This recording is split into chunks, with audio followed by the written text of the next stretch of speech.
South Florida man has spent months in recovery after being struck by lightning while he was in his wheelchair. And today he is released from the hospital. And Local 10 News reporter Hatzel Vela is joining us with this very special moment. Nice to have a great ending to this story, Hatzel.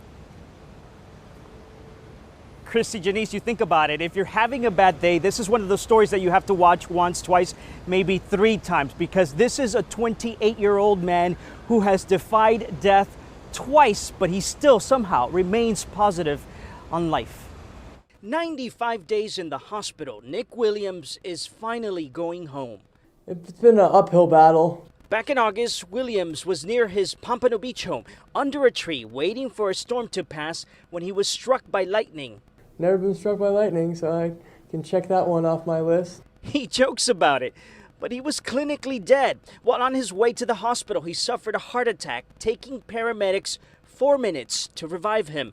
At Ryder Trauma, Williams was in a coma for almost a week, dealt with pneumonia, and doctors did not know if he had permanent brain damage. He is, for me, a miracle. We go by the same statement of miracle happens daily, and he's definitely one of them. Williams never gave up. The 28-year-old came out of the dark and embraced a new reality: extensive occupational, physical, and speech therapy at Jackson.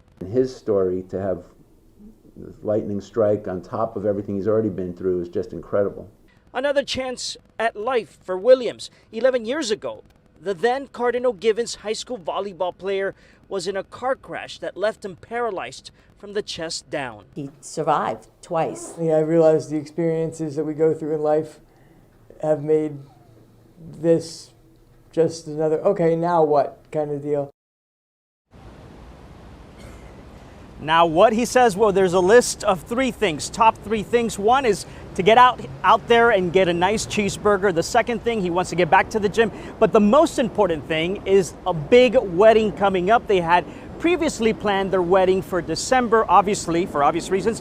They had to postpone the wedding, so that is what they have left. A big year ahead of this young man. For now, reporting live in Miami, I'm Hatzel Vela, Local 10 News.